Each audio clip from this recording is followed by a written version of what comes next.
Thank you very much, Mr. Speaker, for the opportunity to oppose this motion.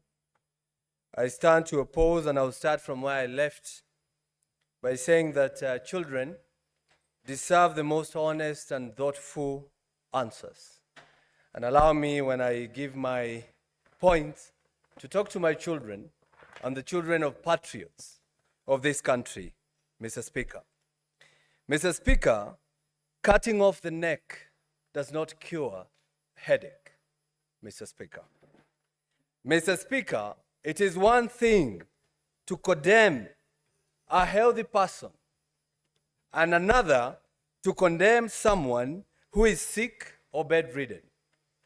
Today, we were told the Deputy President fell ill and he requested for time for us to give him an opportunity so that we can hear him. But that opportunity was not granted because we're in a hurry, and yes, I think we are. I don't know to where. Mr. Speaker, this is an impeachment in absentia. And I believe, Mr. Speaker, without contradiction, that probably it is a flawed process, Mr. Speaker. And for some reason or at some point, I was not able even to know who we are impeaching. Is it the Deputy President or the Governor of Siaya, Mr. Speaker? Why am I saying that? Because our standing orders, Standing Order 81 and Standing Order 80, says when a governor should appear before us.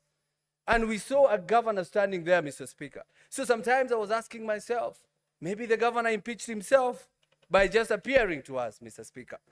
And I want to tell you, Mr. Speaker, when you listen to Mr. Mutuse, the main witness, when we ask him questions, he was saying this is just a prima facie. I'm not a lawyer. I Googled, and it says, prima facie says on first sight. So we are impeaching the Deputy President on allegation of at first sight. Mr. Speaker, we don't even love at first sight nowadays. But we have made the process of impeaching a Deputy President so easy than kicking out a nagging boyfriend or a nagging girlfriend. So I stand here from Kiambu saying that, Mr. Speaker, I'm not going to impeach the Deputy President because listening to the accusation here, they are not enough. They do not meet the threshold of removing somebody from the office. You ask Mutuse here, you had it. Mr. Mutuse, tell us. He says, I was not in an investigation journey. Mr. Mutuse, I just imagined. Mr. Mutuse, I don't know. Mr. Mutuse, I believe. Mr. Mutuse, Senate, believe me. Even if you don't believe me in one occasion or in one ground, just take one, the one that you love, Mr. Speaker. Mr. Speaker, it's sad that my brother, a person from my area or my region, the Deputy President of this country, is being impeached. And I want to talk to the majority leader, person I really respect, and also the senator for Bomet, Mr. Sigei. When we hope to save a brother, remember us when we ask you to save our brother, Mr. Speaker.